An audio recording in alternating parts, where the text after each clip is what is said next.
నమస్తే. వీటీవీ ప్రైమ్కి స్వాగతం.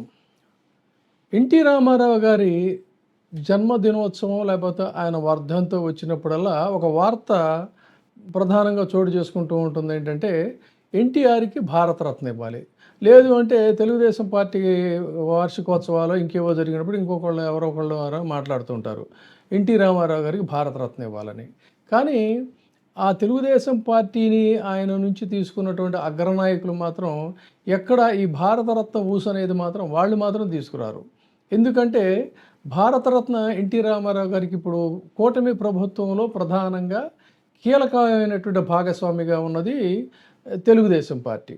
మరి తెలుగుదేశం పార్టీ ఇంత కీలకంగా వ్యవహరిస్తున్నప్పుడు వాళ్ళు తలుచుకుంటే ఎన్టీ రామారావు గారికి కూడా పద్మ విభూషణ్ రాలేదు, ఆయనకి పద్మశ్రీయే వచ్చింది. కానీ ఆయన కంటే కూడా మరి బహుశా అత్యద్భుతంగా నటించినటువంటి నటుడు కాబోలు ఆయన కుమారుడు, ఆయనకు మాత్రం పద్మభూషణ్ అనేటువంటిది ఇచ్చారు. అది ఇక్కడ చెప్పుకోవాల్సినటువంటి వ్యవహారం.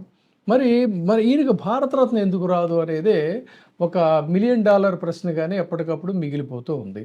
దీనికి కారణం ఏంటి అని చెప్పని ఒక సందర్భంలో లక్ష్మీపార్వతి గారిని అడిగితే ఆమె అసలు విషయం చెప్పింది.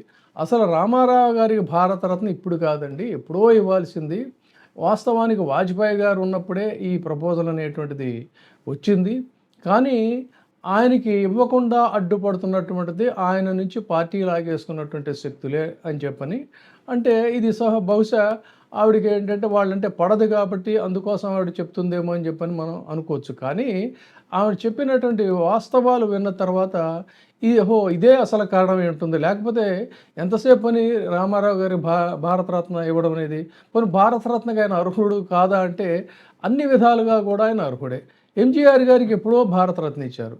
ఎంజీఆర్ గారితో పోల్చుకున్నప్పుడు మరి ఎన్టీ రామారావు గారికి భారతరత్న ఇవ్వడం అనేది సముచితం కదా.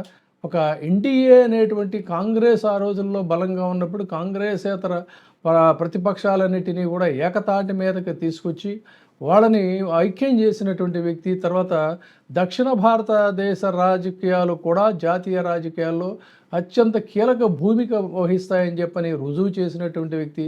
స్వల్పకాల వ్యవధిలో తిరుగులేనటువంటి శక్తిగా ఆంధ్రప్రదేశ్లో ఉన్నటువంటి కాంగ్రెస్ ప్రభుత్వాన్ని కూలదోసి స్వల్పకాల వ్యవధిలో అధికారాన్ని కైవసం చేసుకున్న వ్యక్తి. ఇక నటుడిగా చూసుకున్నట్టయితే మహానటుడు, అనేక పాత్రలకు ప్రాణప్రతిష్ఠ చేసినటువంటి వ్యక్తి. పౌరాణిక పాత్రలకి ఆయన తప్ప మరొకరిని ఊహించుకోలేని పాత్రలని చేసినటువంటి వ్యక్తి. ఇలా ఇక మనం రామారావు గురించి ఆయన గురించి చెప్తే ఏదో మరీ ఇదిగా ఉంటుంది. ఎందుకంటే ఇదంతా కూడా ఎవరికి తెలియనటువంటి అంశం కాదు. అందుకని ఆ విషయాలన్నీ పక్కన పెడితే మరి ఎందుకు ఎన్టీ రామారావు గారికి భారతరత్న ఇవ్వలేదంటే, భారతరత్న అనేటువంటిది మామూలుగా ఆ అర్హులైనటువంటి వ్యక్తులు ఎవరైతే ఉంటారో వారు కనుక జీవించి ఉంటే సహజంగానే వారే స్వీకరిస్తారు. వారి మరణానంతరం కూడా భారతరత్న అవార్డు ఇవ్వచ్చు. ఇది భారతదేశ అత్యున్నత గౌరవ పురస్కారం. అది మరి ఎవరు స్వీకరిస్తారు అన్న చోటే ఇక్కడ అసలు తిరకాసంతా కూడా ఉంది. ఎవరు స్వీకరిస్తారు? జనరల్గా ఏంటంటే ఆస్తి హక్కులు లాంటివి ఉన్నాయనుకోండి, ఆస్తి హక్కు అయితే ఏంటంటే దానికి ఒక ప్రొసీజర్ ఉంటుంది. భర్త ఆస్తి ఆయన స్వార్జితమా లేకపోతే వాళ్ళ యాన్సెస్టర్స్ నుంచి వచ్చిందా, సో ఇందులో భార్య హక్కు ఎంత, పిల్లలకు హక్కు ఎంత, ఇలా ఉంటుంది. కానీ ఈ పురస్కారాన్ని స్వీకరించడానికి ఎవరికి హక్కు ఉంటుంది అనేది ఒక గౌరవప్రదమైనటువంటి సంప్రదాయం. ఈ గౌరవప్రదమైన సంప్రదాయం ఎలా ఉంటుందంటే అత్యున్నత స్థాయిలో ఉన్నప్పుడు ఆ ప్రోటోకాల్ని పాటించడం, దాన్ని వ్యవహరించడం కూడా దీన్ని నిర్ణయించేది ఎవరు అంటే రాష్ట్రపతి భవన్ నిర్ణయిస్తారు. ఎవరు స్వీకరించాలనేటువంటి డెసిషన్ మేకింగ్ కూడా రాష్ట్రపతి భవన్ నుంచే నిర్ణయం జరుగుతుంది. వారు సహజంగా ఏంటంటే మన భారతీయ సంప్రదాయాలని అందులో పురస్కారాల వ్యవహారంలో ఖచ్చితంగా పాటించి తీరాలి. అలా పాటించాల్సి వచ్చినప్పుడు రామారావు గారికి భారతరత్న కనుక ప్రకటించినట్లయితే ఆ పురస్కారాన్ని స్వీకరించడానికి అన్ని రకాలుగా అర్హురాలు ఎవరు అన్నప్పుడు లక్ష్మీపార్వతి గారు వస్తారు. ఎందుకంటే లక్ష్మీపార్వతి గారిని పబ్లిక్గా సాక్షాత్తు అందరి ముందు కూడా ప్రకటించి మరీ ఆయన వివాహం చేసుకున్నారు. కాబట్టి ఇది ఒక లీగల్ మ్యారేజ్.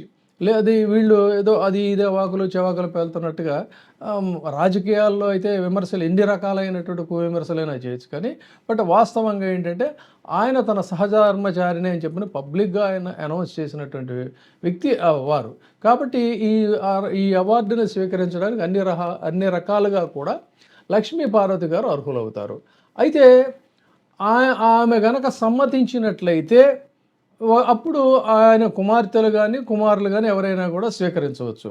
కానీ ఆమెను తోసి రాజని చెప్పని వేరే వాళ్ళు స్వీకరించడానికి సాక్షాత్తు ప్రభుత్వమే ఆ నిర్ణయం తీసుకున్నట్లయితే అభాస్ పాలవుతుంది. ఖచ్చితంగా దేశంలో ఉన్నటువంటి ప్రముఖులు మీడియా అందరూ కూడా వేలెత్తి చూపించే ఇది అవుతుంది. అది ఒక పెద్ద రాజకీయం అవుతుంది. అందుకని ఆ ఇబ్బందితోనే కేవలం గతంలో ఒకసారి వీళ్ళని పిలిపించడం కూడా జరిగినట్టుంది. వీళ్ళు వెళ్ళినట్టున్నారు. పార్లమెంటు హాల్లో ఆవిడ చెప్పిన మాటలను బట్టి అక్కడ పురంధేశ్వరి గారు వెళ్ళారు. తర్వాత ఈమెను కూడా పిలిపించారు, మాట్లాడారు. ఇదంతా అయిన తర్వాత సరిగ్గా ఈ ఇబ్బంది దగ్గరే ఆయనకి రావాల్సిన అవార్డు రాకుండా ఆగిపోయింది. అంటే కేవలం ఒక రాజకీయ సంకుచిత దృష్టి నుంచి ఒక మహానటుడికి, ఒక మహానాయకుడికి అందాల్సిన అత్యున్నత తెలుగువారందరూ గర్వించేటువంటి విధంగా అత్యున్నతమైనటువంటి పురస్కారం స్వీకరించాల్సినటువంటి వ్యక్తి పివి నరసింహారావు గారికి వచ్చింది.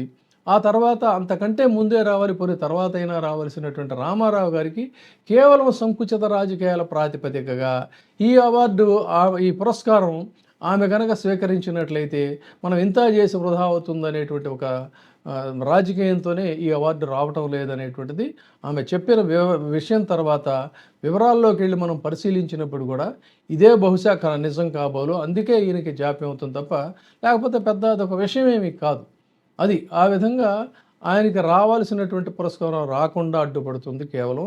ఇది వీరు మాత్రమే అనేటువంటిది చాలా స్పష్టం. కానీ ఇది చాలా దురదృష్టకరమైనటువంటి అంశం. అందుకనే ఇది మీ దృష్టికి తీసుకురావాలని చెప్పి అనిపించింది. Thank you. ఇప్పుడే సబ్స్క్రైబ్ చేయండి, లైక్ చేయండి, షేర్ చేయండి.